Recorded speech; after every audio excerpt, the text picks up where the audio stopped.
In July 1919, a silver giant longer than 2 football fields rose into the sky and set out across the Atlantic Ocean, flying the hard way, against the wind.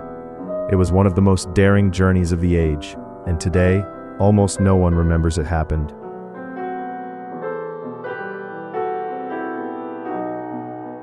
Just weeks earlier, 2 pilots had made the first non-stop airplane flight across the Atlantic. But Britain's airship, the R-34, attempted something harder: to cross from east to west against the prevailing winds, and then to turn around and fly all the way home, a round trip by air, the first in history. On July 2nd, 1919, it lifted off from a field in Scotland, a rigid airship as long as an ocean liner, its frame filled with hydrogen. On board were 30 crew, 2 carrier pigeons, a kitten named Wopsie, and 1 secret stowaway, a man who had hidden among the gas bags rather than be left behind. For 4.5 days, the R-34 droned over the empty gray ocean. The crew fought violent squalls and freezing fog.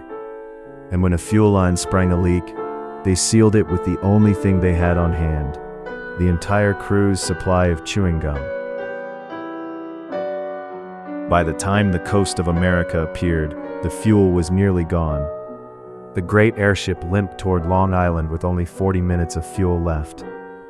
And with no ground crew who had ever handled such a craft, an officer leapt from the airship by parachute to help bring it safely down. On July 6, 1919, after 108 hours aloft, the R-34 touched down near New York, the first aircraft of any kind to cross the Atlantic from east to west. Days later, it rose again and flew home to England, completing the first round trip across the ocean by air. To the world watching, this was the future. Not cramped, fragile aeroplanes, but vast airships. Floating palaces that would carry passengers across oceans in silence and comfort. For a brief, shining moment, the sky belonged to the giants, and the future seemed certain. But the dream was built on hydrogen, and hydrogen burns. One by one, the great airships fell.